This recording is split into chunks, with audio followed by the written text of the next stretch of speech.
Bienvenue pour notre chapitre 2 de géographie intitulé « Habiter un espace à forte contrainte ». Qu'est-ce qu'un espace à forte contrainte ? Il existe différents types de contraintes naturelles qui peuvent rendre difficile l'activité humaine.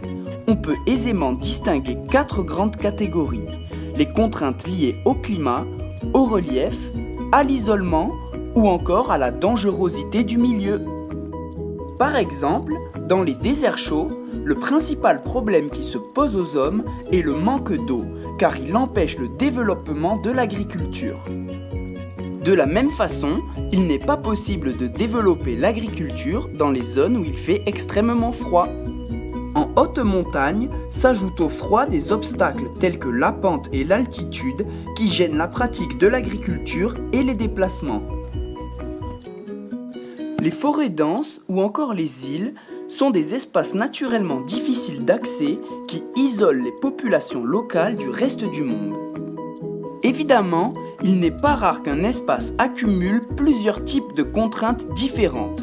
En effet, à celles que nous venons d'évoquer peuvent venir s'additionner de multiples difficultés supplémentaires qui mettent en danger la vie des hommes, telles que les avalanches, les glissements de terrain, les tempêtes ou encore les éruptions volcaniques.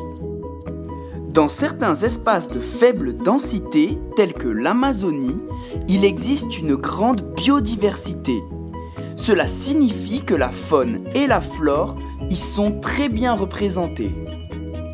Les espèces d'animaux et de plantes y sont nombreuses et bien qu'elles puissent représenter un danger pour l'homme, il est très important de les préserver pour le bien-être de notre écosystème. Comment les hommes s'adaptent-ils à ces milieux à forte contrainte ? La première chose que l'on doit remarquer, c'est que quel que soit le milieu qui l'entoure, l'homme arrive toujours à s'y adapter. Cette incroyable adaptabilité vient du fait qu'il sait tirer profit des ressources qui l'entourent pour se loger, se nourrir, s'habiller et se soigner.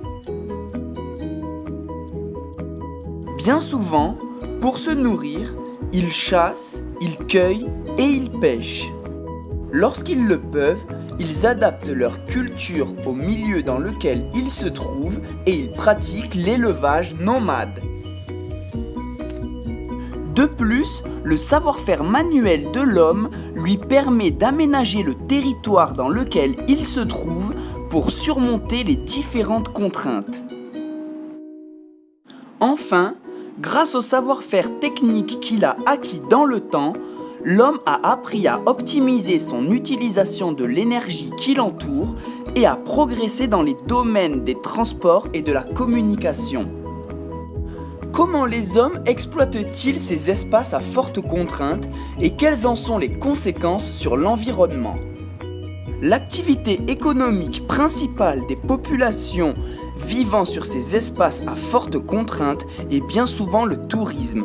En effet, la beauté des paysages, la richesse biologique de certains territoires ou encore l'authenticité de telle ou telle culture traditionnelle attirent des gens venus du monde entier.